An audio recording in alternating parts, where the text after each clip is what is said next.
And I'd like to welcome all of you. We could have had this in the multi-purpose room. We could have actually had it in a booth at El Agave. But this is going to be a lot like Sunday's, today is Thursday, Sunday's open house.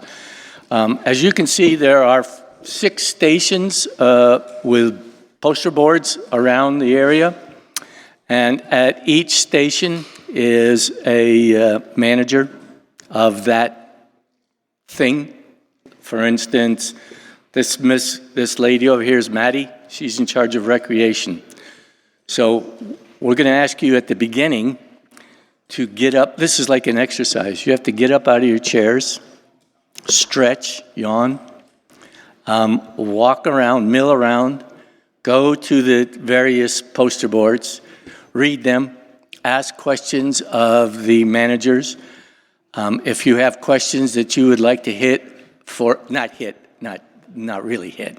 If you have a question that you would like to ask a board member, we have Paula Bircher back there in the orange sweater, Carol Houghton over there in the white sweater, that tall gangly guy, Eric Trower, in the middle of the room. Larry is lurking behind him, and I think that's all for board members. But again, who? Leslie, not standing up. See, that's my problem. My problem is if you're not standing up, I can't see you. And Leslie McRoberts, the president, she's going to be walking around too. So over here we have Lisa, who's going to be talking about admin. Yes? Next to her, you have Brian, who's going to be talking about golf. Next to him, we have Jacob, who is going to be talking about facilities and turf care. And because this Bruce Bishop is still not feeling well, Jacob is going to double up. So if you have any questions after you read this one over here, just go back and grab Jacob. He'll answer your questions. Then you go over here to Melinda, who has accounting. Thank you. I was thinking auditory. What the heck did that come from? Accounting. And next to her is Norm, and he has security. He has emergency preparedness. There's 4 hats. I'm losing. Compliance. One more. Safety. All right, so if you have any questions on any of those, talk to Norm, and that's maintenance, what we just said. Jacob will double up on that. So what we'd like to have you do, we only have 2 questions in here right now. What we'd like to have you do is get up, walk around, read the stuff on the walls, ask your questions, and back there where Jacob is standing by the fan, there are 3x5 cards. Write your questions on the 3x5 card and come up and put them in here. And then Howdy Doody will pull one out and we'll read the question and we'll get that question answered for you. All right, so everybody up. Up.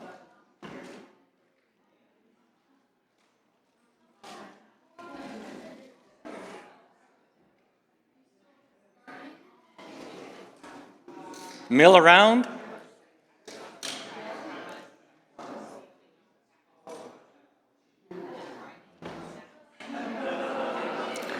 And after a bit of time, I will ask you to all come back and we'll start questions.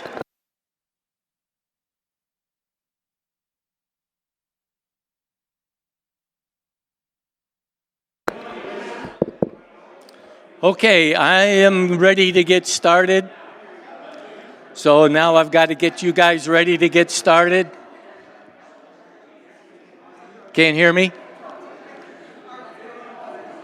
I am ready to get started. How's that? Better?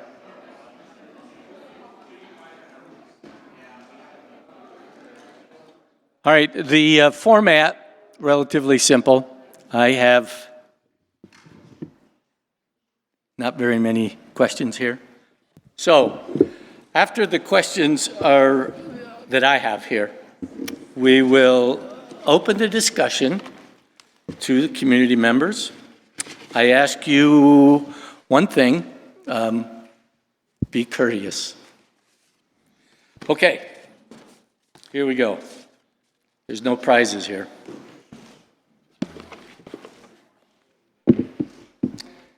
Is there any way or possibility of getting the campground reestablished? I think you mean as a campground. Is that correct, whoever wrote that? Is that what you mean, as a campground? Boy, who's best qualified to answer that question? Leslie? All right, Eric has, Leslie is our board member. She is our president. We had a campground committee, probably about 17, 18 years ago that did look into the campground. At that time, no maintenance had been done on it in several years. The hookups were all broken, very few of them worked. There was nobody really there kind of maintaining the place, and we had several squatters come in, whereas you were only supposed to be there for a couple of weeks at a time. These people were living there. And after doing some research, we discovered that in order to bring that up to the point where we could actually make money off it, make it desirable for people to come in, and rent from us, we were going to have to spend close to $1 million. And the return on investment was just not there. So basically, we just evicted everybody who was there, and it has been open to members since that time for walking your dog, or for anything like that. What we have in there right now is the disc golf people. We're looking for ways to make money on it. Okay. I hope that helps whomever wrote that question. The other bottom part of it is possible income, which is correct. Also, before we get too much further along, I have to make an apology. On Sunday, when I was doing my math as to where the neighborhood, anyway, of our dues for 2020, I said it was 141 and change. Well, if you add $7 to 127, it doesn't come out to 141. It comes out to 144. My fault. I would. This. Okay, but it was 17. I apologize. See, I bought it again, 17. Anyway, the neighborhood, that's what counts, the neighborhood. Mr. Rogers' neighborhood, 144 and change. Now, before you go rushing out and telling your neighbors that that's what the dues are going to be for 2020, we haven't voted. The board has not voted on the budget. That vote will come August 29th. Okay? Before I move on, then, are there any questions? Are there? No. Yes, ma'am.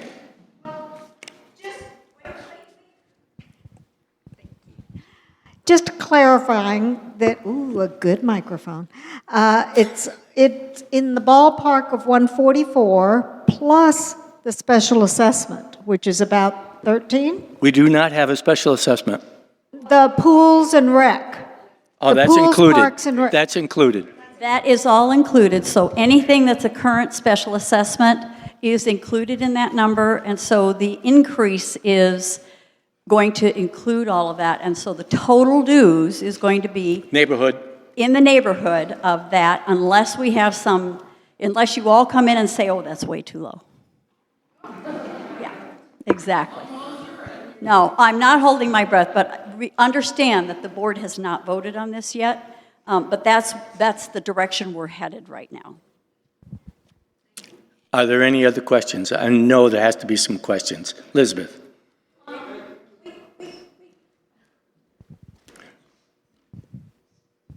Like I need a microphone. On this $17 increase, does that include an increase for the reserves, which I know we're so very badly behind on? Actually, the prominent person to answer that question is standing right next to you.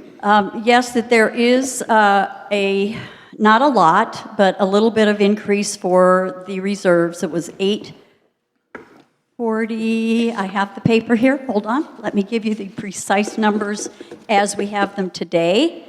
The increase for SURF, which is our capital reserves, which includes all of our buildings and equipment and so forth, is $8.31 per month per individual.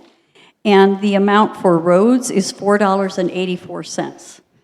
So we hope that that will help us make progress. What that will do is allow us to get all of the A priority items for the SURF done this year. And then for next year, that will give us A priority items for next year plus the B priority items for this year. And by the way, our items are listed all the way down to F. So we're deferring a lot of capital things that need to be done. We're doing the most critical ones this year and next year. So before we go on to the next question, Carol, if you don't mind, can you give a brief synopsis of reserve study, just what it entails, why do we do it, and how often do we do it, and what's the percentage of our reserve study are we covered as of this year? That's a multifaceted big question. If I forget something, let me Neighborhood. know.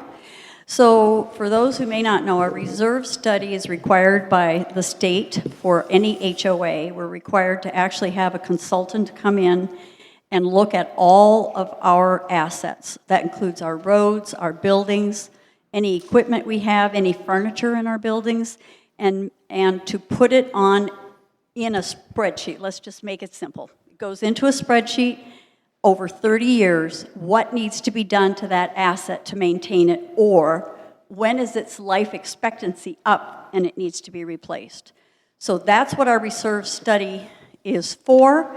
It's required to be done every year, although the biggest type of reserve study is where they do a visit every 3 years. We get it updated every year, but every 3 years they actually come on site and actually look at everything. So every year since I've been on the finance committee or treasurer, which has been 5 or 6 years, we have deferred a lot of those things. So a lot of things are due to be done each year. We never have enough money to even start to cover all of those things. So we defer things year after year after year, which is why we've tried to add a little bit into reserves this coming year to stop pushing so much down. We've got a lot done, but a lot more has to be done. And the longer we wait to do it, the more it's going to cost us to do it, and the more it's going to cost us to maintain it while we're waiting to do it. So now the percentage, Joe had that percentage. Joe, is it 2% or 3% right Two. now? 2% right now, 3%. All right, and a healthy organization is usually 30 to 50%. If you have 30 to 50% of your reserves funded, that means that you can manage 30 to 50% of your reserves with what money you have set aside. The chances are, if you have a big item that needs to be done, you're going to have an assessment to pay for that big item. Once you get to 50% or above, am I right here? 50% or above, Yes. you should be able to fund any big projects or most big projects out of the money you have set aside. So we have never come close to funding, and one of the reasons we're funded at all is because we keep deferring things. So otherwise, if we had everything that was supposed to be done this year, we probably wouldn't even be 3% funded. So we're going to be negative in the next 2 to 3 years easily. Is it 2% next It's year? 2% this year, 3% 3%. next year, and then We go I believe upside it's 7% negative the next year, and it progressively goes higher after that. Yeah. So what we're trying to do is even that out. And while we're talking reserve study, I'm going to also mention, I've had a couple questions tonight about the $400 increase we're going to have in 3 years. There is not going to be, if I have anything to say about it, a $400 increase. The paper that people are looking at it was a working document for the benefit of the Finance Committee. One of the requirements we have is, from the new law, is to make sure that we communicate to all homeowners from the reserve study what our indebtedness is each year. And so for the Finance Committee to be able to get a handle on how far behind we were, they wanted to see what would that indebtedness look like over the next 10 years. And in 2023, it looks like it would be a $400 a month indebtedness that we would have to pay $400 a month to pay for that. We have never funded everything on our reserve study in the year in which it was due. We will do whatever we can to spread that out and even it out. If it became $400 a month, we'd all be leaving, most likely. There might be a handful who could stay, but I don't think most could. So what we're trying to do is get a sense of where we stand, but just as this year, we are not intending to do huge increases because none of us can withstand that. We all have to have a more even-keeled increase. You will have increases, there are going to be increased expenses, but they're not going to be anything like that. And so if you're feeling that that's going to happen, come and talk to me and I'll go through it as best I can as to what that is going to look like instead. Yes, sir. Can you wait until you get the microphone? The reason we're saying that is because somewhere back there, there's a camera. I'm not sure. Oh, there it is. Next to Mac, that's a camera. And it's My question is, what are the sort of things that are being deferred? Just so that we have a better understanding of where we sit with those kind of needs. So let's take a big item. The parking lot that's out here outside of this rec center is over a $2 million project. That became the #1 priority SURF item for roads in 2005. That's 14 years ago. You can understand why it looks as bad as it does now. You know, it just hasn't been done. We're going to try to do some work on it this year. Is that correct, Joe? A little patching in that area? Yes, there will be some work done there this year, some drainage work and some patching about the middle of the parking lot.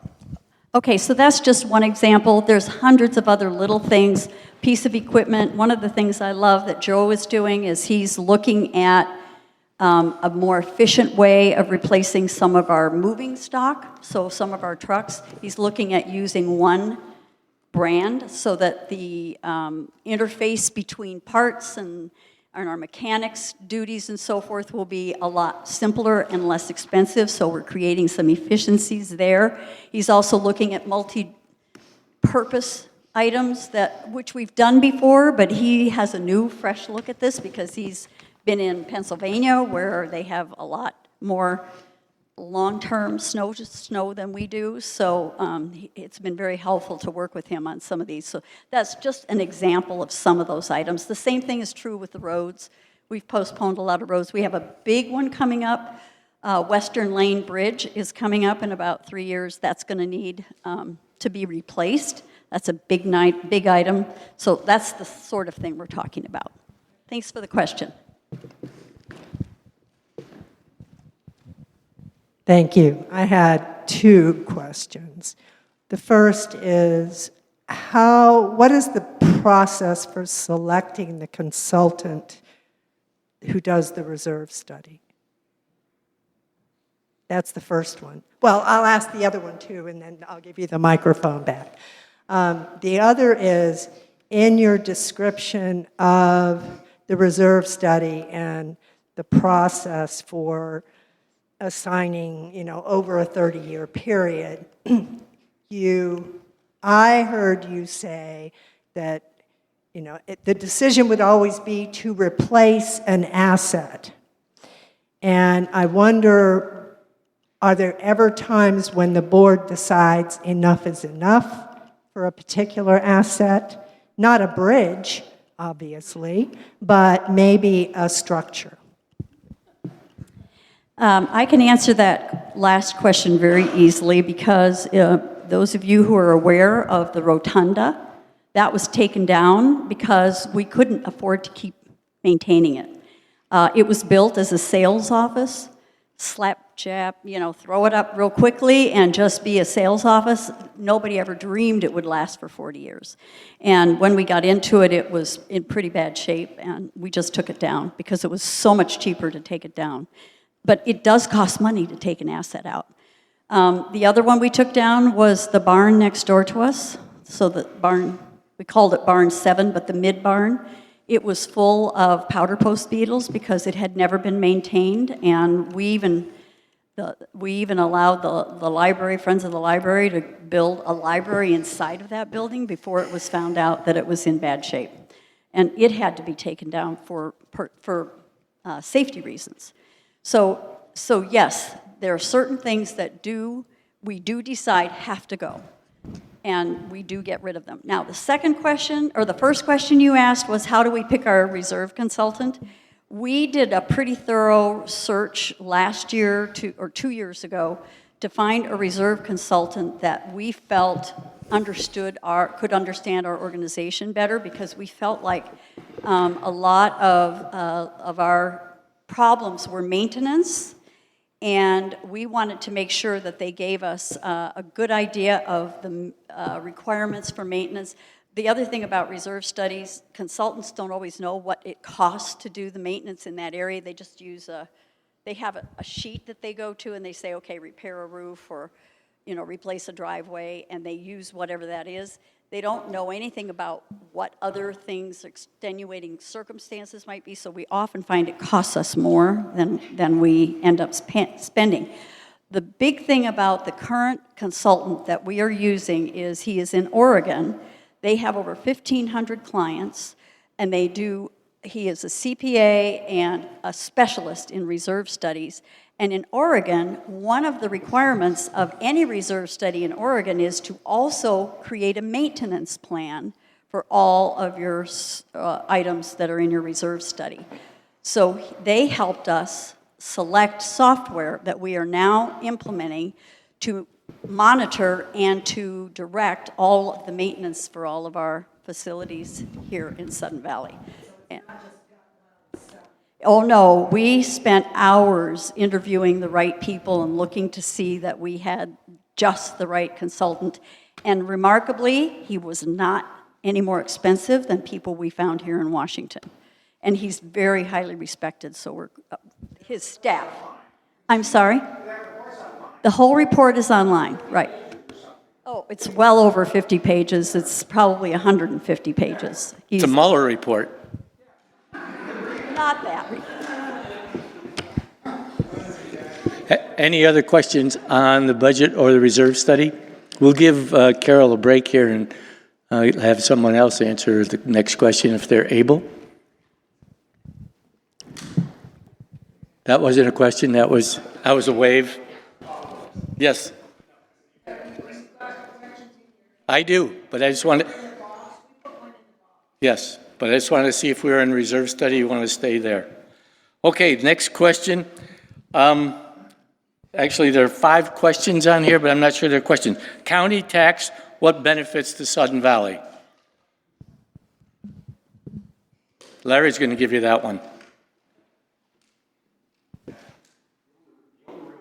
Is it on? The green light, Larry. There, green light. Okay. The only real reason that I'm answering this question is because I've been on the board for a long time.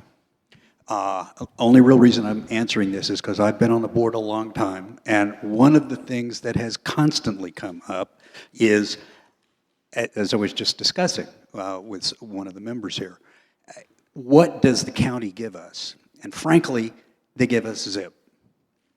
I mean, the truth is they don't give us anything. What we get is a few hours a month of a sheriff's deputy who spends a lot of their time focused on Sudden Valley during those few hours of a month. But that's basically it. When you go to the county, though, and say, you guys just don't give us anything, what I have always gotten back, and this is pretty much a quote, is, how can you say that? We maintain all the roads, Lake Whatcom Boulevard. Well, in my opinion, that's not enough. The difficulties that they have in dealing with us is that we are private property. We are not a municipality. We can never become a municipality. That horse left long ago.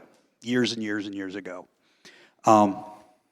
So they're restricted on what they can do because this is private property and they have public money. They can't spend public money on private entities. Our roads are private. And so we have been told since the early 1970s, the very first county executive was a fellow named Lowe's. And if you know, the current county executive is his son. And I read what his dad said, and I've heard what he said. Our roads do not match code, and they won't touch them. To bring them up to code, I've been told, I believe a county council member told me this a couple of years back, and we had a forum here, about $1 million a mile to bring them up to code. And we would have to pay that before the county took them over. Now, interesting conversation, there may be some flexibility that we can bring up to the county. But this is a conversation that has always stalled at the county level. I mean, if you think our budgets are bad, the county budgets are bad. They are tight. They're always squeezed for something, and somebody is not getting what they think they need to get. So we're just another person standing in line saying, come out and do something for us with the taxes that you're very happy to gather. Well, they want to stay very happy to gather them, and they want to stay not doing anything for us. It's just the political reality. That's about it. That's a totally different issue. That's not the county. That's the fire districts. You pay into a fire district, you pay taxes into that fire district, you get services from that fire district. Same thing for schools. We pay into the Bellingham School District, which is separate from the city. And so they provide services for that. This is, those two things are not related to the county.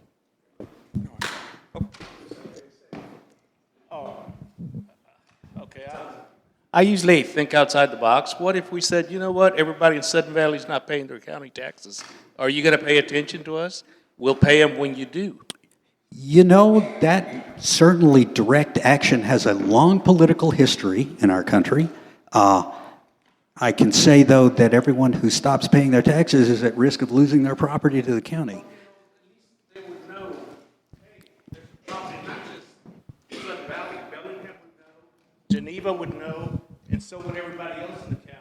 You got to talk into it when you have it. Yeah, he's basically saying everybody else would get the message if we started talking along those lines. I have to say I'm much more of a politician type person. And so I tend to avoid that kind of thing. However, I had a volunteer I was talking with just a few minutes ago say, hey, you know, if you want to talk about this at the county, I will come and I'll bring some other people. I'd love for somebody to come and sort of say what you think, because that's the kind of thing that gets a message across. There you go, George, all right? Yeah.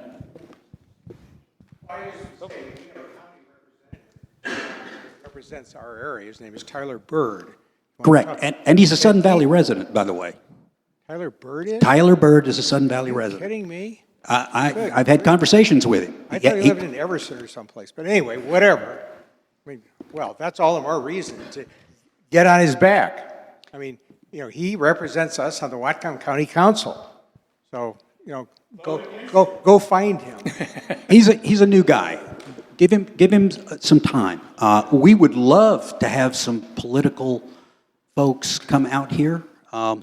So we've done it in the past. We'd love it in the future. And Hold on there. I need to get rid of this. No, not yet. This question might be for you. If the issue is whether or not our roads are up to county, to their code, why aren't our roads up to the county code? Because this is private property.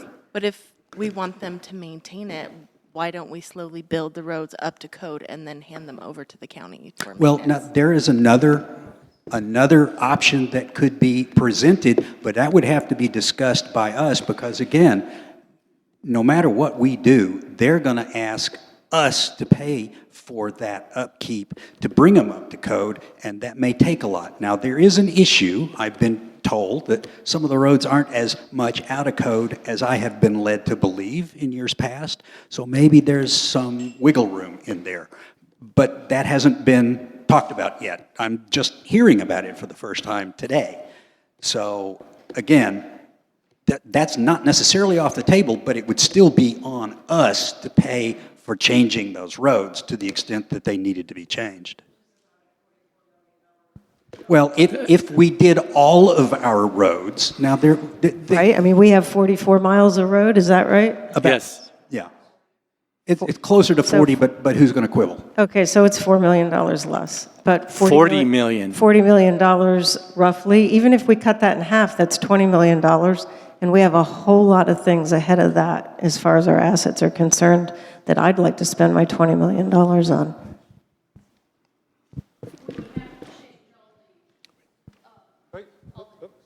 Culverts, Yeah, we'd have to change all the culverts. which we are in the process of doing now. Well, you're not moving them.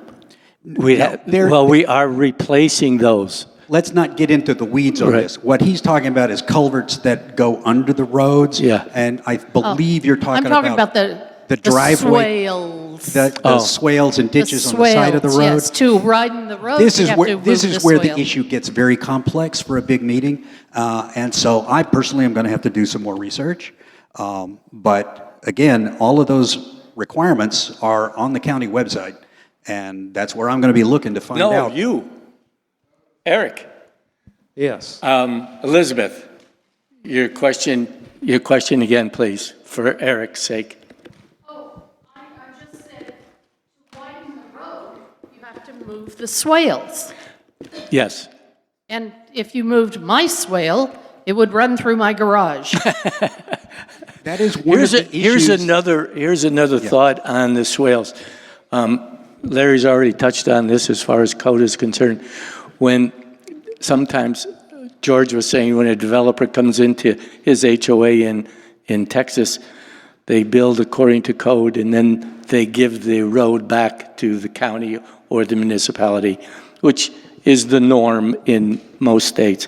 When Sudden Valley was developed, being a private organization, there, as you know, all of our utilities are underground. Now, if you know where they are, please get right here in line so that we can find them, because most of them are about 1 or 2 inches in the swale, but we do not know for sure if that's correct or not correct, because when a contractor builds a road in a development, that contractor keeps what's known as as-built, where everything that he puts into the ground is shown on that plan. We do not have that here. So therefore, there's a lot of things that we know they're there, but we just don't know where there is. The legacy of a development that started in the very late 60s and was really not finished until pretty much the mid-70s as a development, and then of course the houses have been added over time all along since then. Again, and that the expense that we talked about for bringing the roads up to code, that includes, okay, you'd have to potentially buy some people's yards. If the roads are too steep to meet county code, you might have to actually move the road, which might mean you have to move somebody's home or buy it out and tear it down. It gets to be very complex. So again, the concept that was brought to my attention is maybe we can do something a little bit intermediate, but that's for the future. Can I interrupt here for a minute? Let's get back on track with this year's budget. George? Because what we're talking about right now is much more long-term planning. If there were ever a way to convince the county to take over the roads or for us to start improving the roads, those would be large budget items that are not a part of the discussion this year. And I'd really like to keep this meeting around what is necessary to arrive at a good budget proposal this year. And so please, let's keep focused on this. And I think we have some questions. Okay, thank you, Eric, for that, Sergeant at Arms. Number 2 on this is There's not really a question, although there's a question mark on the end of it. It just says need for a pool. I guess the question is, do we need a pool? This gentleman here, that's great. The remainder of my questions are somewhat facetious 75-year-old man statements. I have no use for a swimming pool, a golf course, a marina, a ballroom. I just need a place to live, which I have up on top of the hill. And so if there's anything that can be cut out, boy, I'm for it. Okay, but, so all these questions, 1 through 5, Yes. are yours? All right, so there was need for a pool, need for a barn, need for a golf course, and need for a marina. I mean, I don't know what percentage of people, what the demographics are here, the people that use each of those facilities. But I know one person that doesn't need any of them. Well, I would imagine that we probably have somebody who could offset that and make that scale kind of balance itself out. Mike, Is there could I- anybody here that needs the pool? Mike, could I Okay. give We're a good little there. bit, could I give a little bit of data about how many people are using the pool? Sure.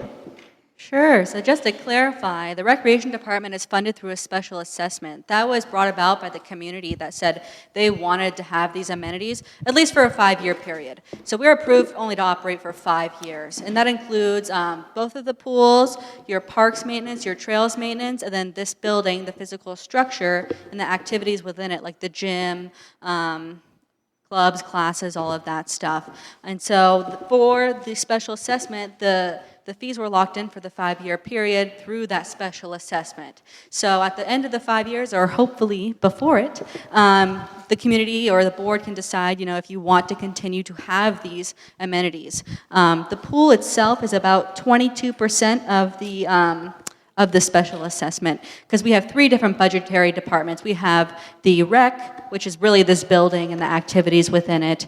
We have parks and trails, and then we have pools. So we do track all 3 separately so that we can really show you how much you're spending on all 3 of these things, so you can decide what you want to keep or not want to keep. And so pools really cost you, from at least 2019, about $2.37 a month. And that's for both of the pools, just to give perspective about how much you're paying.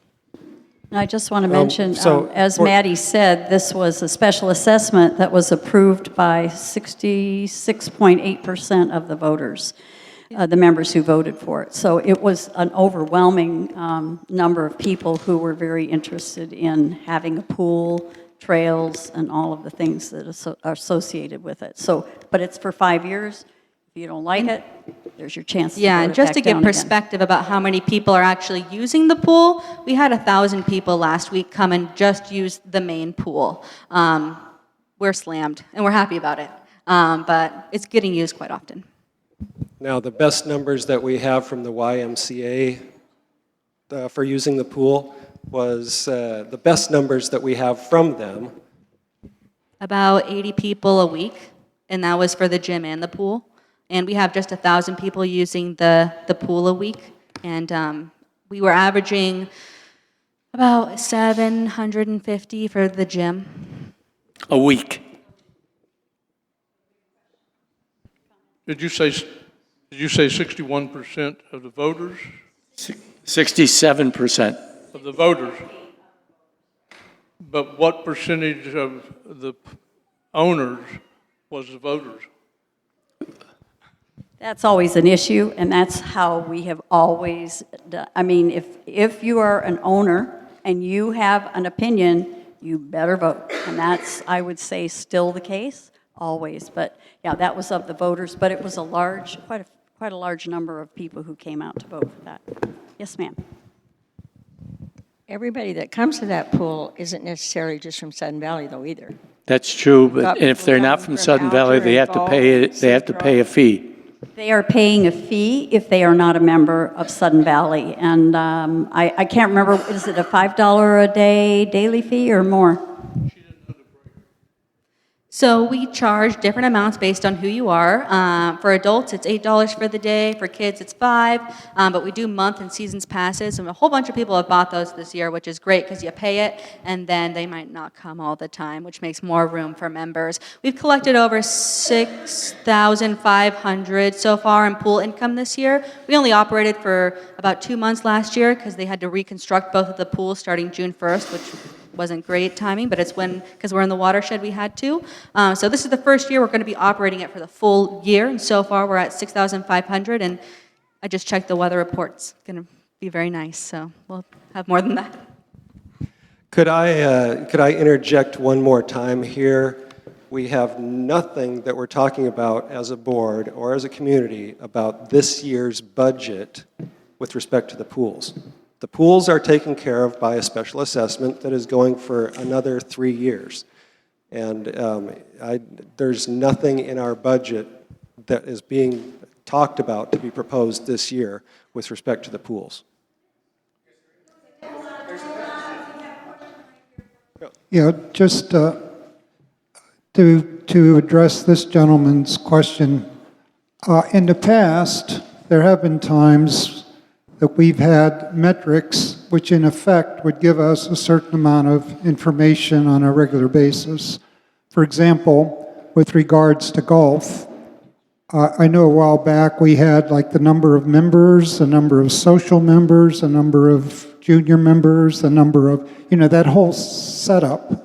So that at any time, and I believe these were monthly, this was part of the monthly general manager's report, and in the various areas to address what this gentleman was asking about so that we know. I mean, there are a couple of things. One is, one could say how many rounds of golf, but that's different than how many actual members are using our particular facilities. This isn't to say yay or nay or good, bad, or whatever, but merely the metrics so that the community members know how many folks, we don't need names, but just the idea, how many of our members out of 7,000 people are actually using, let's say, the golf, or marina, or the health club, those kinds of things, so that in the past, what we did before WUCIOA, since we needed 60% to vote on approval of whatever the budget is to cover these things, whenever you got a supermajority, there wasn't much any of us could complain about. The sense is once we get to a situation where we no longer have that right to vote. David? Yes, I'm merely saying. I know, but David, now you're getting into the debate of that we it's not a debate. I'm merely asking for, is this something that we could have on a regular basis to address the kinds of questions that this gentleman, and I think a number of others, are asking about? Thank you. If I could just say, just to wrap that up quickly, that is still in the general manager's report. Anyone who wants to get into the weeds of that, merely look at the board minutes. They are all posted online, and you can look at all of that detail, all of it. We still have that. Thanks, Carol. Okay, the next question isn't really a question. Dues are based in part on collection rates. Not true. Dues are dues. Collection rates are how many dues are collected, but they are not the same. How is the collection rate to be applied determined?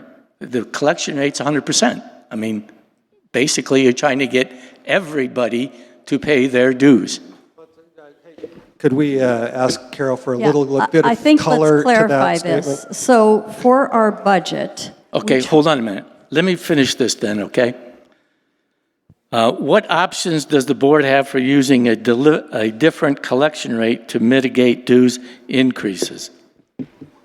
Okay, so last year, if I recall, Melinda, can you help me as to what we ended the year at as far as collection rate? Do you happen to know that? She's brand new, so I hate to ask her. Do you know, Joe? I believe 96 last year is what I think we were 96 to 97% collection rate last year. And right now we're at 96.3. Okay, we're at 96.3 right now. We would be committing suicide if we were to put 96.3 as our collection rate next year What if the economy goes upside down? We have been very fortunate to have a long, good economy. You are always trying to be conservative when you are actually doing a budgeting process. I mean, I would think that you would do the same thing if you were budgeting your own budget for your home.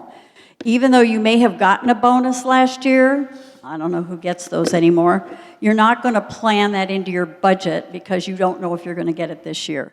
We don't know if we're going to have that high of a collection rate next year. If things go upside down, we could be collecting at 92. So we try to do, we started at 91 and then we discussed it and said we're trying to come with what's a reasonable number without putting stress on the association. And that's how we set what the potential collection rate is, and we set the dues based on collecting at that rate. Sometimes, and usually in the last couple of years, we've collected more than that.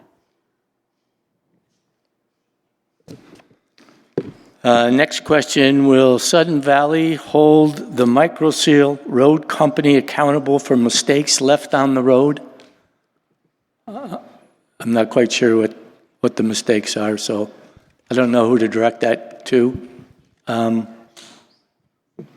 Who asked the question? What's the mistake? What's the mistakes, Josh? You guys want to stand really close? No, I'm good. Well, on your favorite social media websites, people keep posting pictures of the roads with, where people have driven through them and chunks are taken out or they're just really bad. You've seen it. I saw something where someone from that company said that they're not going to redo anything. I have not heard that. I know we went back in this morning, hit a couple spots in Gate 1. They did some stuff in Gate 3, Gate 9. I know there were some driveways that got overwashed, that they had cleaned those up. There was another area, Honeycomb and Sudden Valley, where they turned the machine on and she ran down the road that they went in. They covered that, they tarped that, and then pulled it forward. It's going to be an ongoing process with them catching some of these little spots to clean up and fix. I just hope they're... They will be. Penny has a question on the microseal. I don't have a question about the microseals, but it's kind of disheartening in this microsealing process that we had so many residents, or perhaps renters, I'm not sure which, that chose to ignore the direction of the folks that were doing the roads, and that they ran over the roads before they were hardened, before they were supposed to be ridden on. So some of the damage was done by people living in the valley, and that's just disheartening that people were spending a lot of money doing that, and that they didn't respect the request and the directive of the company. And I'm not saying that the company didn't also make mistakes, but there's certain people in the community that created problems for the company that they have to now fix because we didn't follow the rules. So those are the tire tracks that you see in some of the microseal? Is that what you're talking about too? The tire tracks that you see? Well, it's not just that. And just to go on what you said, I mean, I work from home, so I don't ever go anywhere. But from my understanding, some people had some issues with the way some of that, navigation was run. I think some people were impatient, but I think there was a legitimate concern about, what they're supposed to do. And some of the signs are kind of hard to read. So I don't know. That's what I've heard. Can I ask if anyone in this discussion about the microseal, as with respect to next year's budget and next year's scheduled continuation of this project, is anyone proposing that we either increase or decrease the amount of assessments that are being asked for that would deal with roads? I'm just going to make a comment about this. We have put a little bit into increasing the roads capital. But I've had several conversations with Joe, and I guess, Joe, maybe you would be better to speak to the issue as to microsealing in the future. Yeah, I know, Mike, you've used this before, this product out east. I have never seen this used. I do not know how it's going to wear. I do not know what's going to happen to it. So that was one of the reasons we pushed out next year's to the following year. So I have a year to look at this process, look at the material. Is it going to work for us? I don't know. And I'm not about ready to spend another $300,000 on roads of the community's money on something that may not work. So it's just wait and see before we actually move forward on this. So then let's move the discussion to things about next year's budget. Okay. I have some questions from Sundays. Unless somebody has a question that they would like to bring up now, I can read. Were you saying that if we were to continue this microseal, it would be through a special assessment? Is that what I understood? No, not at all. Okay, I was. No. We're already saving the money to do that. Okay. As Joe said, I worked for a couple of microsurfacing companies back east, and I love the stuff.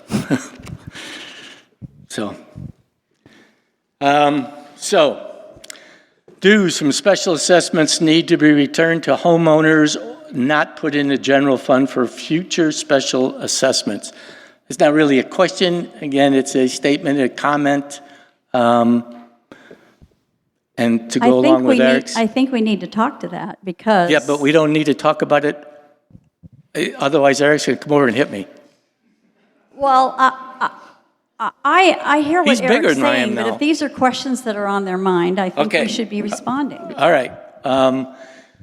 If there was a special assessment for anything, George, and after they got done with the special assessment payments, if there were monies left, how many people would like that money to come back to the individual dues payer? How many people would like that money to stay in the budget for the following year to help defray costs of whatever's coming up the following year? Okay, takes care of that question. Is there any truth to the dues being planned for $300 to $400 a month? Yes, sir. The answer is no to that, by the by. Well, a third option would be to put it in reserve. Which That might But it'd still be in the is budget. the option. We put it into the capital reserve to put towards whatever next year's capital expenses will be. How much money, how much per month of our dues go to the golf course? $2.18. Can I go back to the reserve piece a minute? Yes. Special assessments are unique in that most of them are specific to the thing you voted on to make it a special assessment. And so a lot of times, for instance, what's happening in the rec center, that money can't go anywhere else except to the rec center because that was the vote. That's what you voted on. So it will not go into a reserve. It will not go into anything except operating the rec center under the plan that was put forth. The same thing as the swale. I don't know how many of you were here when we voted on doing the road work that cuts down the trees, cleans the swales, clears the roads so that you can see better in the wintertime and around corners. All of that money every year goes only to that. And if we can't spend it in a year, it gets saved in a special reserve account only for that to be done in following years. Okay, hang on to that microphone there, Carol, because this is coming towards you. CRRRF, Capital Reserve, funds. Repair and replacement fund. How is the list of projects prioritized? How are projects prioritized? That is a really good question. We have a long list like this every year, and that's not uncommon. It's every year because whatever didn't get done the last 5 or 6 years keeps getting pushed forward one more year. And each year, the general manager sits down with every single manager and says, of this list, what will fail, what will make a huge difference in your operation, what will impact Sudden Valley the greatest, what do you absolutely need fixed this year? And that becomes a number one priority, I think we call it. And then the Finance Committee comes in and looks at it and says, if this fails, what impact does it have on the community as a whole? Not just in that department, but how does that impact the community as a whole? And if it's an A, so we got a 1A now, that becomes our A priority. If it's less than that, we have varying levels and we evaluate it, every single item independently. That's how we came up with the A, B, C, D, E, F. And we looked at these things, oh, that could be put off 3 years. No, this one has to be done this year or it's going to cost us $10,000 to keep, you know, we'll get information saying it's been costing us in the neighborhood of $3,000 to $4,000 a year to repair this truck. It's time to get rid of it. So those are the kinds of things that we use to evaluate that. So I hope that answered the question. Oh yeah, the staff and the Finance Committee looks at both of those, and then the Board of course also makes the final approval on anything that gets repaired. So we have to have multiple checks and balances to make sure that we're not ignoring something that's more important. There's no pet projects, I'll just tell you that. Everything is really pretty critical. Why on our bids, when we award a bid, do we put in a contingency, usually 10%? Joe, you want to answer that? But while he's waiting for a microphone, contingencies mean that there are some things we're not sure are there. Again, let's go to the underground utilities that we're not quite sure where they are. So when they find them and they're not where they were supposed to be, where we thought they were, then we have to pay more money to the contractor to do something different.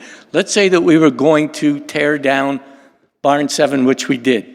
Let's say somebody came in and said, I'm going to tear it down for $10,000.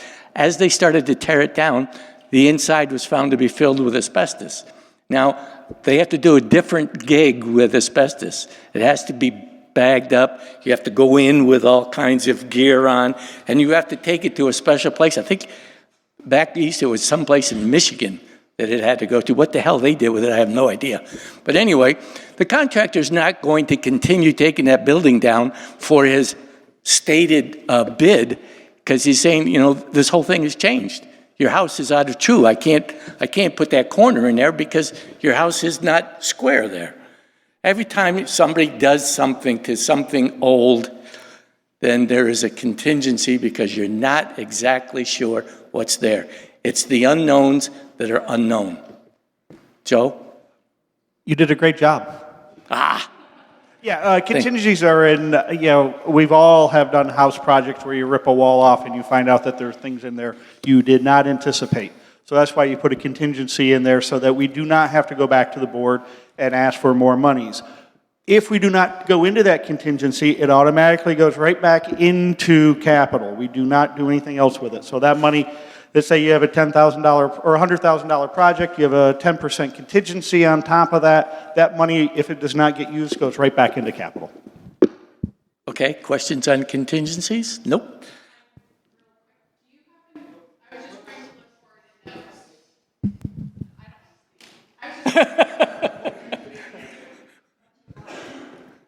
I'm frantically looking through the notes, but do you have an idea of the approximate amount that went back to the budget from contingency after close? Are you talking about 2018? Yeah. I could not tell you on 2018. I can't come up with a number. There's a number floating in my mind that's 6 figures, but I honestly, I'd have to have. I don't think it was that much. I think it was closer to 100,000. Yeah. I remember that it was a significant number. Yeah, it was a big number. But that's, we still have to prepare for it. What we do is when the board approves a project being done, we set aside that amount plus the contingency to make sure that we don't overspend. Then if we get enough money back, now we have extra money to add into our reserve for the next year to do more of the things we couldn't get done this year. I do know the few projects that we have done this year, we turned back over about 30,000 back into capital through value engineering and things of that nature. So we have a little bit of a nice cushion that we put back in this year already, and we have quite a few projects yet to go. Will you explain value engineering since you brought it up? Go ahead, Mike. Okay, value engineering is you bid on an item. Let's say that, all right, we'll go with the Western Avenue Bridge. Now, the owner, in that case it would be Sudden Valley, says that I want this kind of bridge. I want a concrete bridge, and I want X amount of this and Y amount of that. And you come in as the contractor and say, I was over there and I studied that bridge. I studied the traffic pattern on that bridge, and I think you could get away with this kind of bridge. And if the owner says yes to that, and let's say that the concrete bridge, this is all for division multiplication figures, costs $100, but my bridge costs $50, then the $50 difference you split. Contractor gets half, the owner gets half. So if you got a great idea, you get paid for it. Huge landscaping. Not always 50-50 though, is it, Joe? Just so you know, we're not going to give away $100,000 for a $300,000 project. It was a $100 project.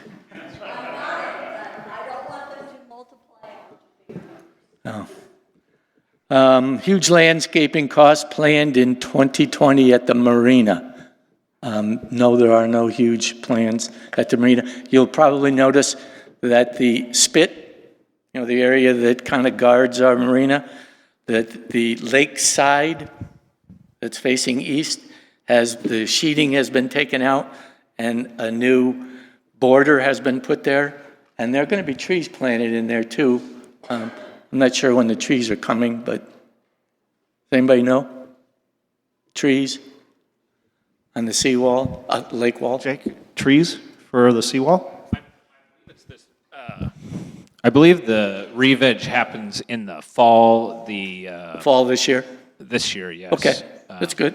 As dictated by the county permits for that project. What's in the facilities budget now that you've got that, Jacob? Facilities budget. So my name is Jacob Close. I help administer the facilities budget. Facilities budget was created about 4 years ago so that we would have an accurate look into what all the buildings, which were quite old, were costing us. Talk of the rotunda came up earlier in the evening, and we needed to be able to break out in the budget, out of maintenance, what does it actually cost to maintain the roof on our buildings, do janitorial, do all those maintenance items, how much do the utilities cost to each location. So in the facilities budget is the management of any repair, capital or operations to those buildings. Also janitorials in there. Utilities are in there. For example, utilities are doled up depending on the building. Like in this building, Parks and Rec, or Rec, pays for the utilities in this building because they are the main user. Up at the clubhouse, we have several different users there. We've got El Agave paying part of the utilities, golf paying part of the utilities, and of course administration, Sudden Valley use of the building. So facilities, that budget is built to help us track those and make decisions on what facilities we keep and what they cost. Thank you. Why can we not fund to repair signage? So I'll also answer this question. Bruce is out sick tonight, fighting a cold this week. So the signage, many signs in Sudden Valley, street signs, informational signs, those are all maintained by maintenance. The struggle they have at this time of the year due to the switchover of some of the staff into the project to maintain roads, the culvert CVC project, is they come down to about one staff member to work on outside of that project. So right now, one staff member has to be able to get to broken down stop signs, faded stop signs that are replaced every year. That's a limitation of the budget. Vandalism, people pull signs down all the time. Go ahead, Carol. I was just going to say, this is one thing that's been troubling us because we have a lot of people who complain about the lack of maintenance on those kinds of things.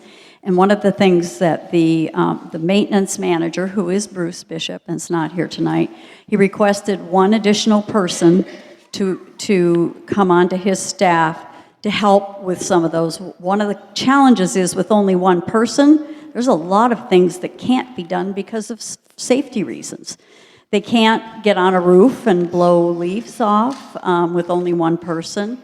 There's a lot of things like that. So one of the things that is in your budget for this year is one additional person in the maintenance department who will partner with the other person who is there. And then they're also looking to take one person off the roads, which is the ditches and swales whole piece where where we have a special assessment for that, and moving that person also into maintenance so that we have 1.5 more people doing all the maintenance work. There's a lot done, and Bruce actually did a presentation to the board, if those of you who didn't see it a few weeks ago, where we have over 3,000 hours of backlog on maintenance and repairs on just general things. They need additional people to get that done. So that is why that is included as an increase in the budget for 2020. Any questions on that? No. How do you reconcile proposing demolishing the dance barn, that's what this is, and rebuilding another structure when the Sudden Valley dues will increase 350% plus? Well, first of all, the dues are not going up 350%, and right now no one's proposing that we demolish this barn. Not saying that in the future that might come up as a conversation, but right now, no. I heard our dues will be free. Can I just mention, what we do have is it's on the reserve study because it either needs to be replaced or repaired. And when we did a study of this about 3 years ago, some of you may remember the revitalization, we looked at every single thing that needed to be repaired in this building per the reserve study, plus escalated costs for if we repair this, we've got to bring this up to code. This is a very old building that needs a lot of other things done to it that we don't have in our reserve right now. And so rather than try to piecemeal each thing, they put what they thought was about the cost to either repair or replace. We need to do a study on what it will take to replace or repair the building or take it down. And I think we need a lot of community involvement in that in 2020. In the past, working for several charities, any charity paying out over 30% of funds towards employee costs could be red flagged for corruption. Been advised we are paying out 50% of our monthly SV dues towards employee costs that someone here is making $200,000 a year. Not true. Here's a good one. What's the process to recall board members? It's in the bylaws. Just read it. You'll get it. What's the procedure to remove a board member? Same one's in the bylaws. How do we join the queue for hazardous tree removal? Norm, you're up. Isn't queue a great word? Look at that. Don't you wish you could have that word at Scrabble? Yeah, it's like Star Trek a little. Wow.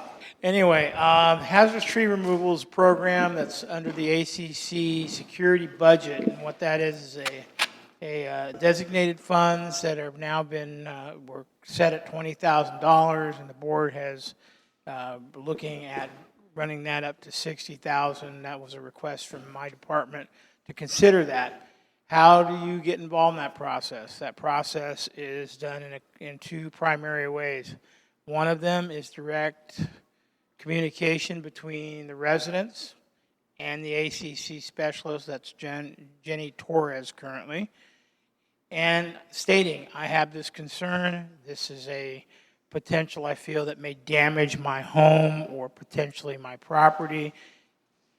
She then goes out with the assistance of, usually our turf care, Jacob Close or Bruce Bishop. They do an initial assessment and ranking of the tree, and then from there it goes on a work list to be done, and we fund those based on what we have that year for budget. However, last year and year before, the amount of work of the hazardous trees that are in the priority list, the highest list that we have, which is a 12, I know that doesn't make a lot of sense, but that's how it's ranked, exceeded the funds, so we had to go to the Finance Committee and ask for additional money through the undesignated reserve to take care of those. That's one method. The other one is there are studies that have been conducted. One of them is the forestry management plan that was done about 10 years ago. It sat down and identified at that point the trees that they primarily on Sudden Valley Common property that were dangerous or hazardous or dying. So those are incorporated. However, they are not all funded currently. The forest in Sudden Valley, it's an urban forest. That's good news. It's beautiful. People like it. And the animals and wildlife enjoy it because they live here too. The problem is forest, and like any other living thing, starts out young, gets strong, vital, hits middle age, starts breaking down a little bit. And then as it gets older, it gets stressed and or potentially has to be mitigated because they're dying. Factors that have played into that here, as we all know, is drought, lack of water, etc., dry seasons. So we're feeling all of that. The $60,000 that is asked for the 2020 budget is not going to fix everything. It is merely a start, so we can start increasing our pace of work through the years coming up. What's it going to take ultimately? I don't really have an answer for that. We have a gentleman on the Long-Range Planning Committee for Public Safety or Community Safety named Mark Lester, who has done a lot of in-depth work on that and is making a series of proposals through that committee as part of the overall community plan on what potentially may need to be proposed to the membership to address this in a more pragmatic manner. But primarily, those are the two ways now. Call it in or come in, fill a complaint form out with the ACC specialist at the office, and also studies that we have done that do list the problem. Thanks, Norm.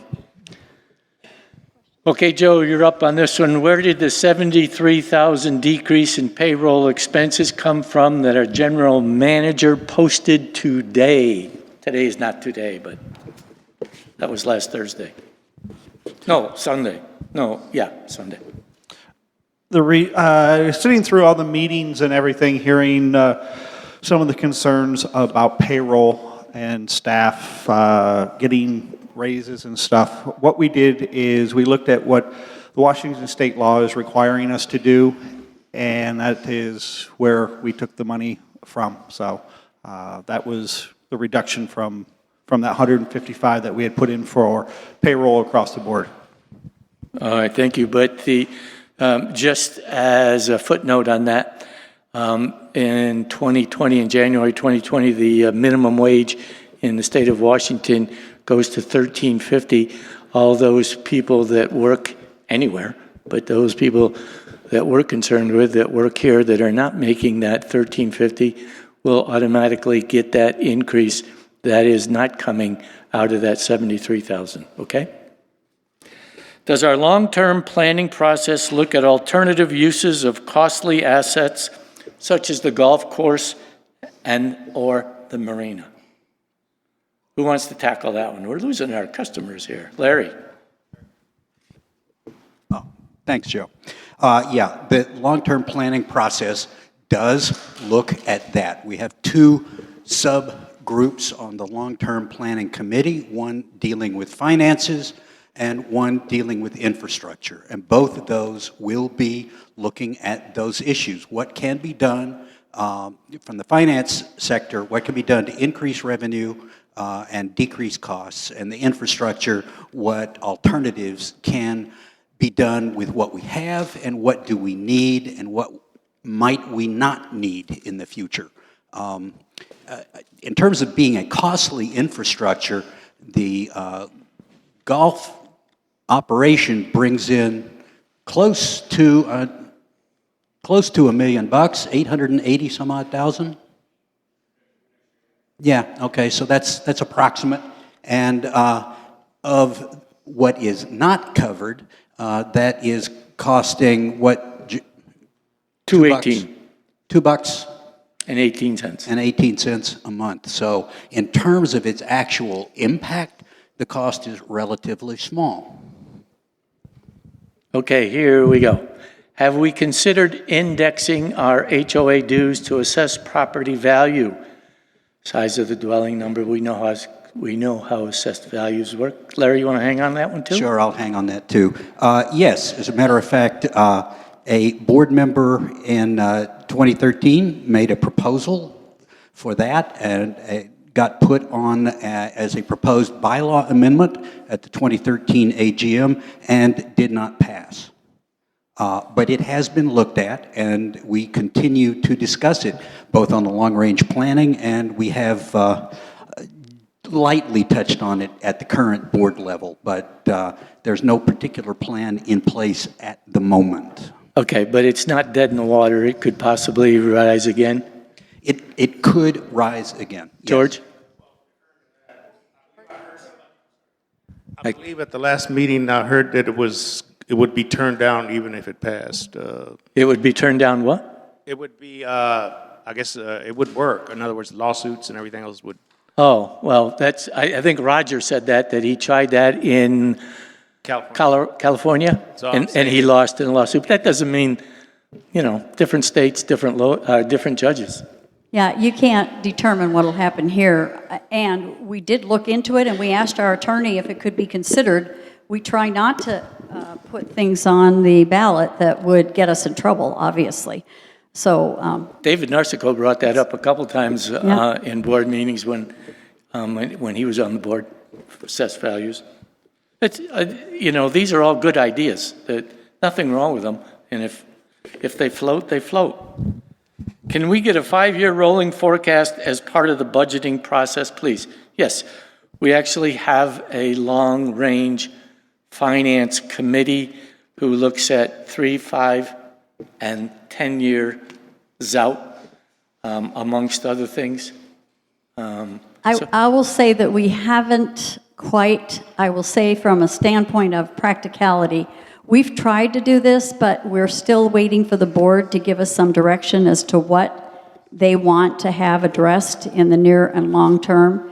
And so the Finance Committee hasn't put a projection together. And let me just tell you, we could put a projection together, but you should know that the most critical thing you can do is vote for the board members that you feel comfortable having online, because we could put a projection out, but it doesn't lock anyone in.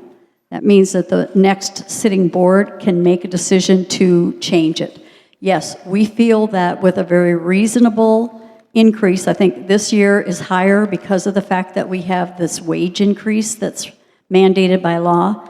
We can have more reasonable increases year after year, but the board's hands are not tied, and the board member will make the decision. So far, I have not seen a road board that wants to do, we all live here too. We don't want to see large increases either.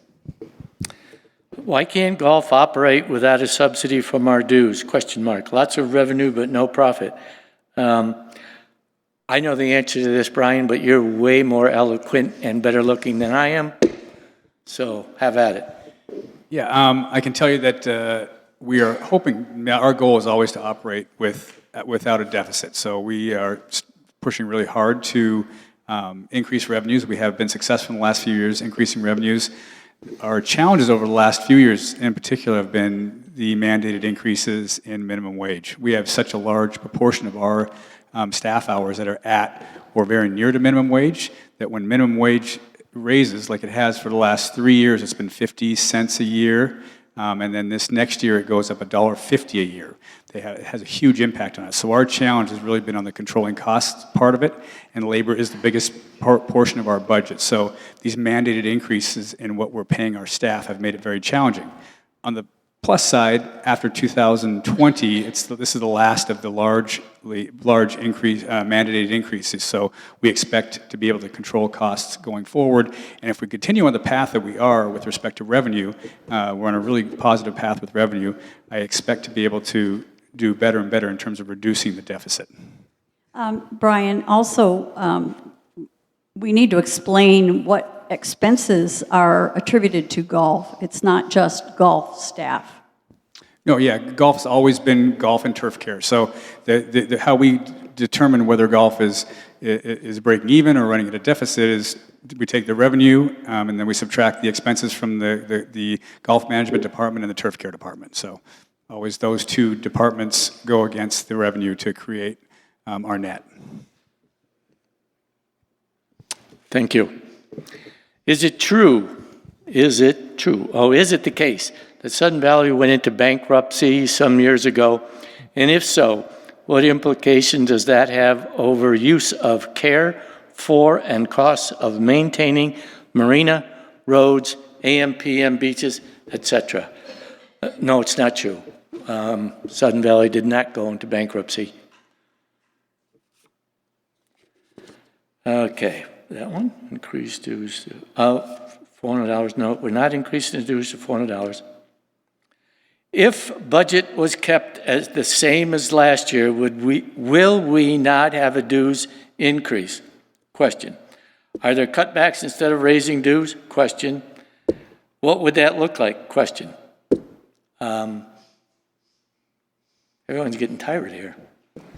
I'm not quite sure how to answer that because I don't think I understand the question. Are they saying having no increase, there are going to be things that we're going to lose? Yeah, if you keep the budget the same as last year, then to keep the dues the same as last year, then for one thing, you don't have enough money to pay the employees there are things that can't be done. Mandated increases. Yeah, because you still have to pay the mandated increases in salaries. You still have to pay a lot of things. I mean, you can't get away from it. And so, yeah, you'd be losing something.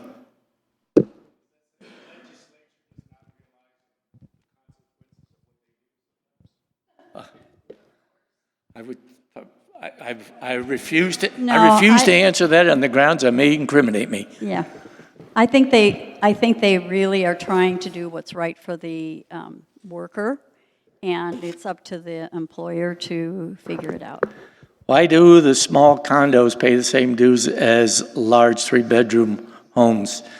There is a 2-tier dues system in Sudden Valley, one for developed lots and one for undeveloped lots. The developed lots do not make any concessions for the size of your house, the number of bathrooms, the number of bedrooms, the number of cars, the number of children, the number of cats, the number of dogs, any of that stuff. It's just a developed lot, so you pay this amount of money. If you don't have anything on that lot, it's an undeveloped lot, and you pay this amount of money. How are people on a limited fixed income to pay these fees? If I knew the question to that, I would probably have been on the Democratic debate last night.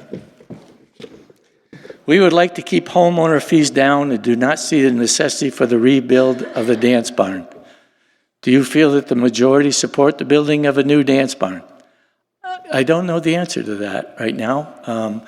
I suspect that there's probably a lot of people that would say right now that they'd like to see what that entails. How much would that be if it would be anything? What would you do with this old building? A lot of questions in that question. So it'd be too hard to answer and just saying a yes or no thing. I don't know about the majority. Have to see. No question on that one. That was my writing. Can someone please provide an accounting for how 2019 dues increases were or are being utilized? That's a big one. For those of you that are I tired. think we're essentially following as much as possible the budget. Budget, yeah.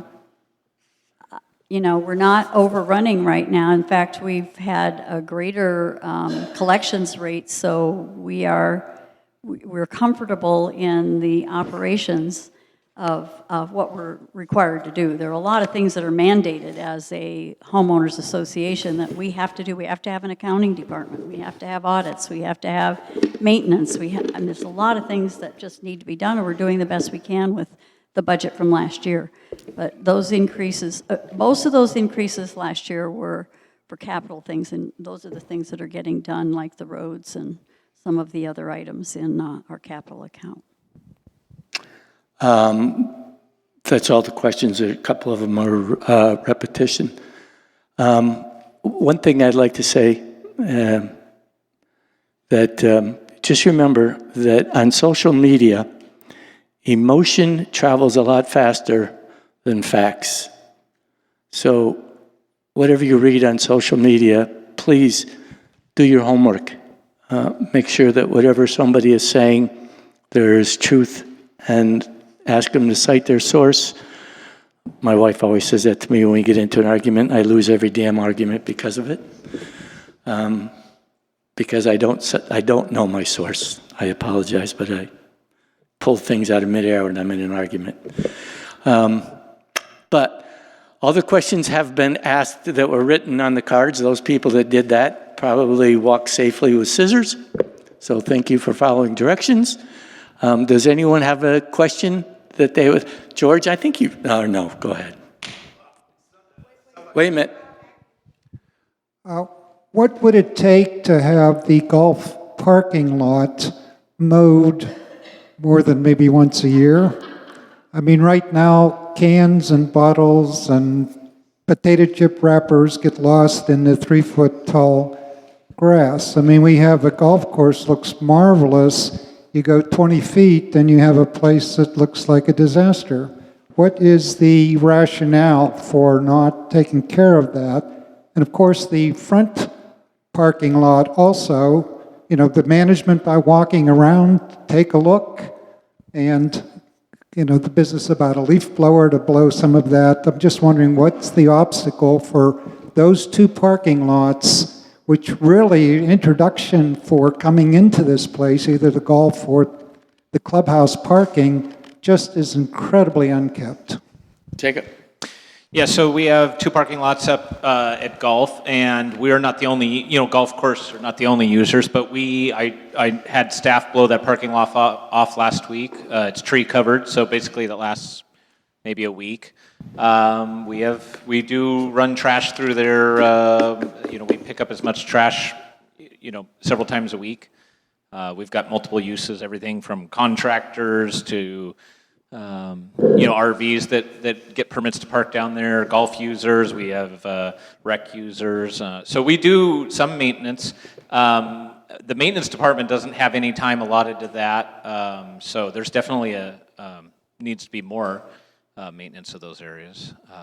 This is one reason we've added a maintenance and a half person for the budget for next year. So, because this is a big complaint that we hear from most of the community members that are concerned, just as you do, is we need to have a better first impression and take better care of our surroundings. So that's one of the reasons that the board is looking at least adding at least one more maintenance person.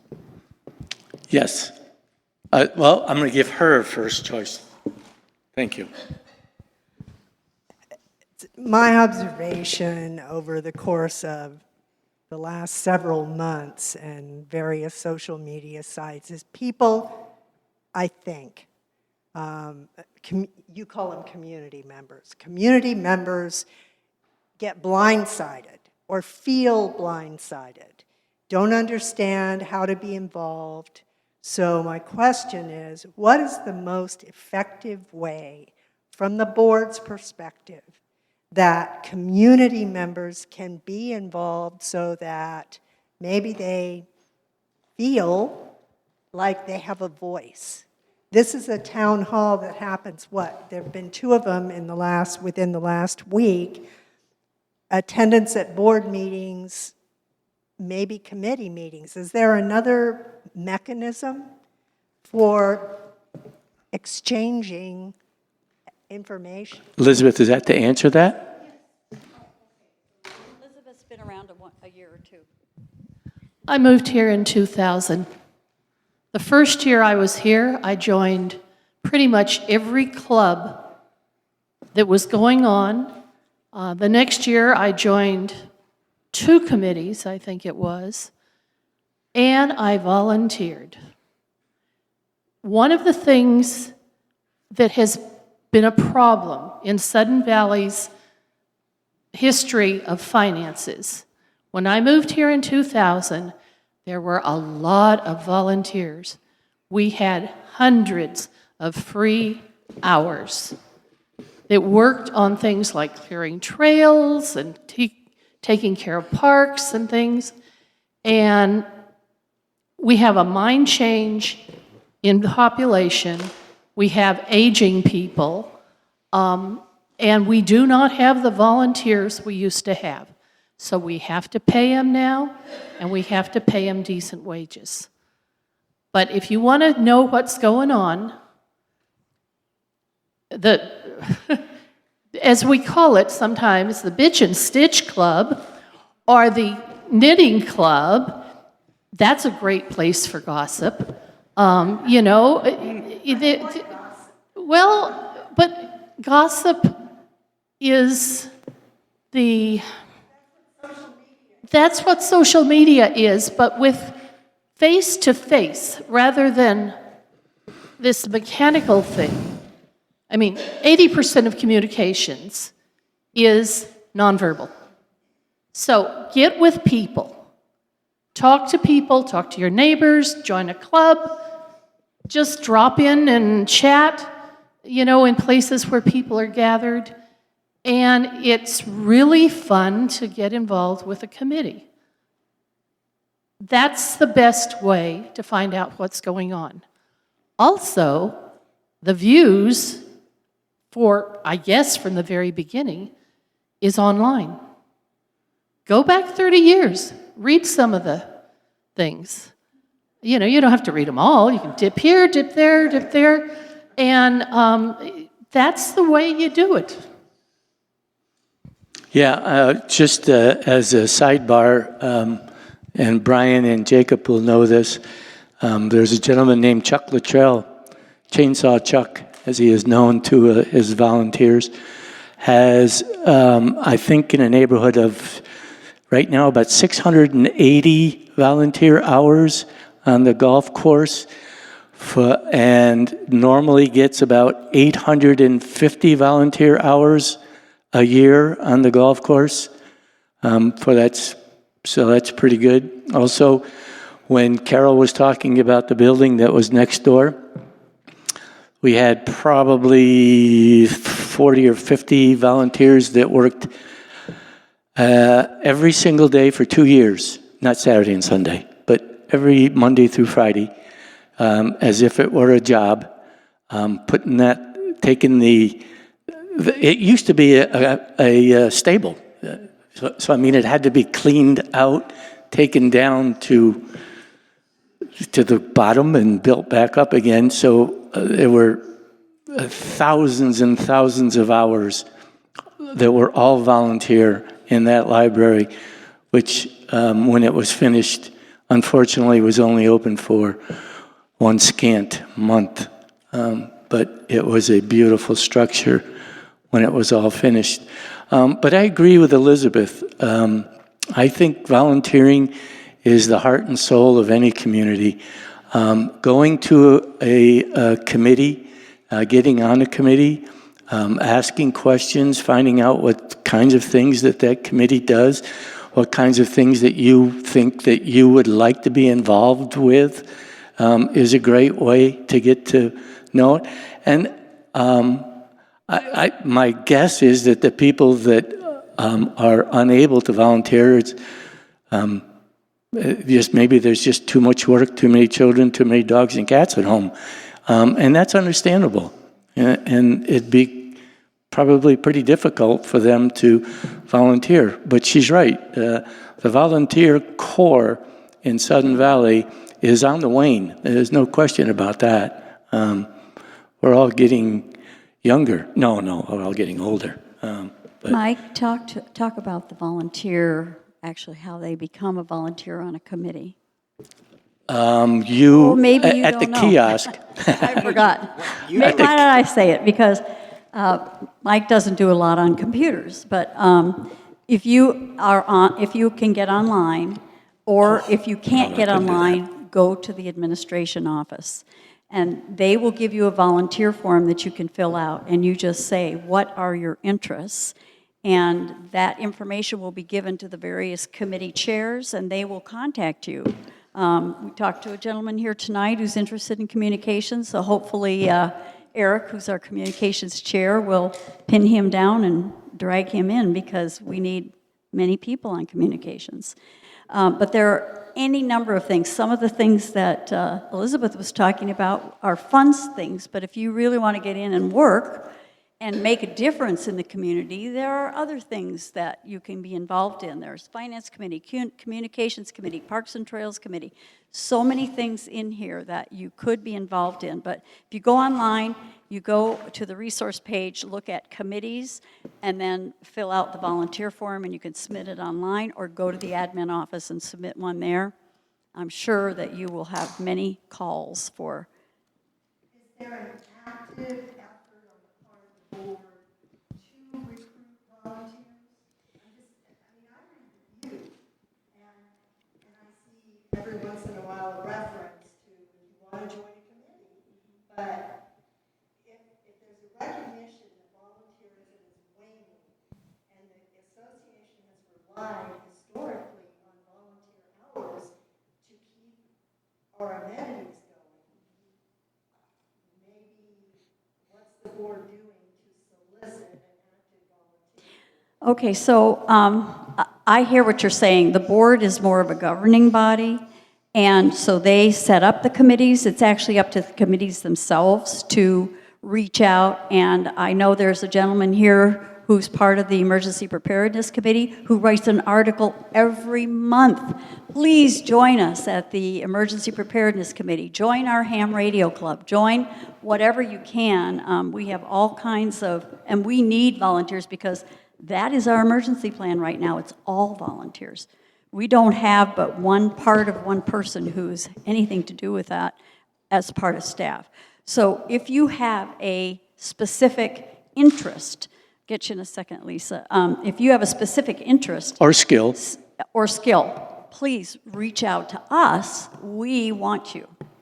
Lisa? Oh, just for your information, just today I posted an opening for the NNE. There is a seat open on the NNE committee, so if anyone is interested in serving, it's a good nominations and elections. And since we have now 2 elections coming up, it's a really good time to get involved. Okay, so now some people may not know that there are 2 elections coming up. Just for your benefit, last Thursday, a week ago, a petition was handed to the board with some 700 plus signatures, with some stipulations about the budget and dues process. And it was vetted and found out it had the more than necessary 10% of the population signatures. So therefore, a special general meeting has to be convened within 60 days of receipt of that petition, which puts it in the neighborhood of September 21st, which is just a little bit more than a month and 3 weeks. What's that, 7 weeks? 7 weeks away. So that will be a special general meeting that will be here in the dance barn. There will be there will be an item on the ballot for people to vote.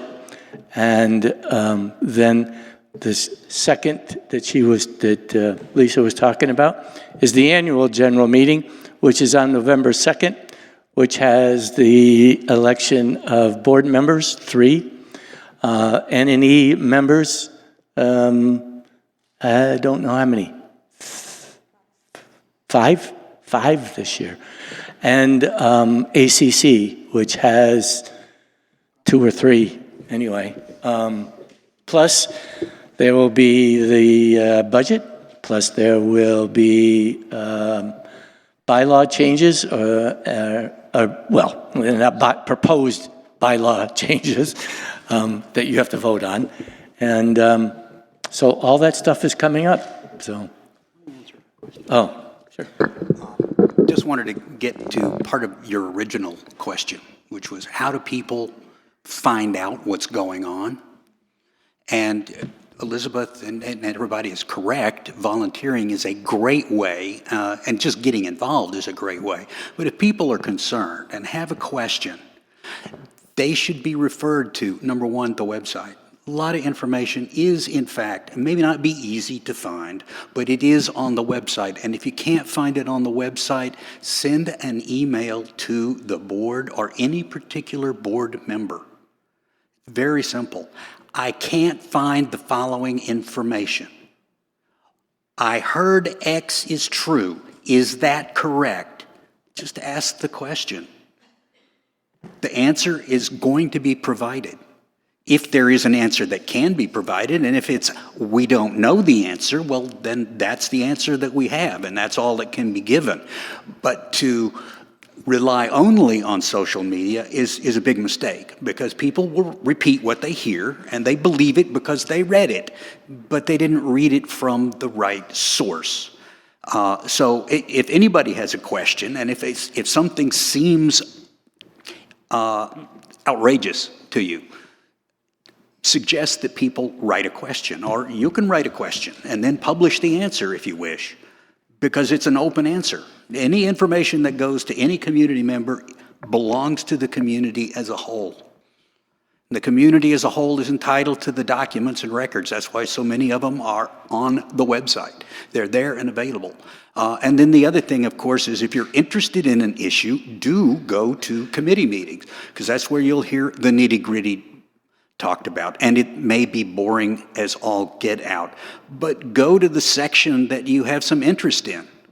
The agendas, particularly for the finance and the board, are all presented, and all those issues are listed. So if there's something that you really are concerned about, come out and listen. And at those 2 committees in particular, board and finance, there's public comment time. So you can add your voice to the issue that has been discussed at the meeting. George, you have a question? Wait a minute. You've had about 42, so let's let this young lady here get one out. George. Thank you. You mentioned the special general meeting, yes. In September. How does that affect the November meeting? If it's a vote in September, is Yes. that what I'm hearing? So if a cap is made at 7%, does that affect this 2020 budget? I'm kind of confused about that. And then I guess my other question about that is how realistic is, since this proposed budget is 14%, I believe, increase. How realistic is 7%? I don't know if you guys can even talk about it yet. I would not risk stating my publicly stating my personal opinion about a particular thing along those lines right now. But it is fair to say that from what I understand of the law, the Wakaiowa law, and how it operates for when and how budgets are voted on, that if this particular petition passes, it could not possibly take effect until next year. It would not impact this year's budget at the very least, because there's not enough time to put in a revised budget and then publish it to the community prior to the November 4th the first Saturday in November, which is what the bylaws require to be for the AGM. So we're locked in at one end on the bylaws, and on the other end, we're locked in by the state law. So if the petition passes, whether it's good or bad, It couldn't take any effect until next year. And what would it take for it to pass? Like, is it 66.33%. Or three. 6.6. Two-thirds. Two-thirds. Yeah, that's what I said, 66.6%. Yeah, there you go. You said 3. Oh.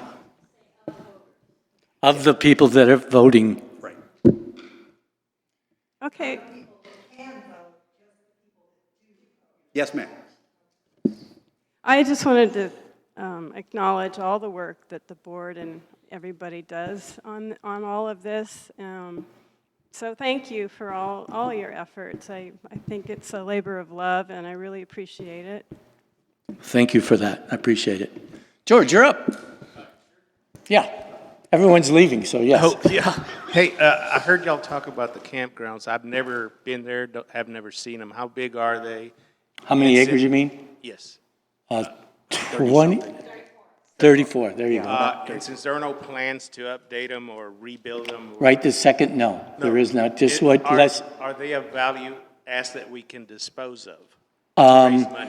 You can, you know what? They're I hate taking this away, but I've looked at that a lot. And the answer is it's not clear. It's very difficult to determine based on the history of that particular piece of property. It was treated in very strange ways, but in general, Sudden Valley has trust property, like the land where this building is. We can't sell that. That takes an incredible vote of the people for that to take place. Well, it can be done, but it takes a huge vote of everybody, not just those voting, but of every particular person. So it's virtually impossible to get rid of. Then there is non-trust property, which can be sold, and there are a few pieces that could be sold and some that have been sold in the past, like the recreation area owned by Western Washington now used to belong to Sudden Valley. We sold it back in the 80s. The RV campground is close to Gate 13.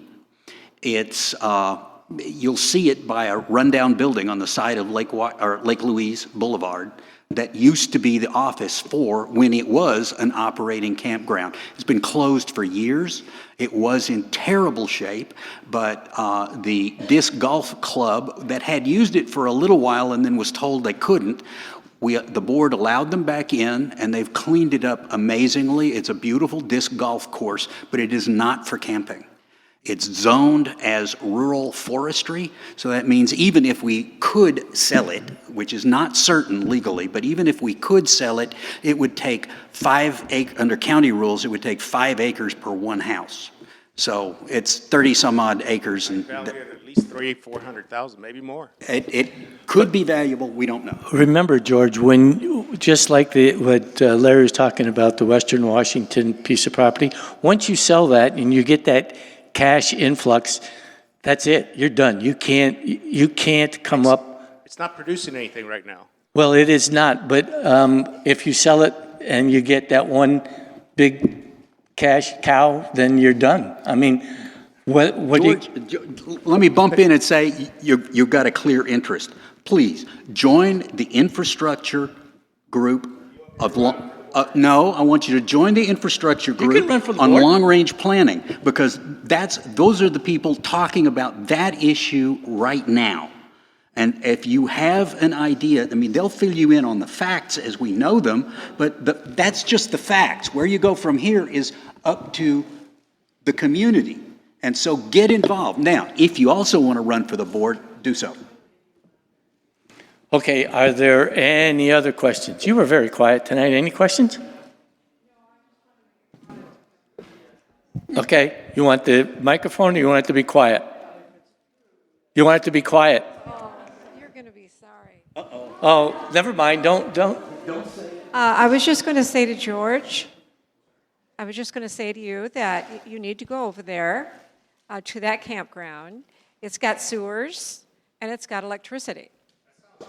Well, it's in very bad repair, but it certainly is worth looking at as a possibility for development and have a revenue stream. But like they were saying, it would be about $1 million And I'm sure it's more than that, but you might want to go over there and take a look at it. Remember, there are no campgrounds on the lake. So, I know, Larry's right, George. Get involved. Yeah. Oh, well, thank you for everyone that Thank you, came. everyone who I came. apologize for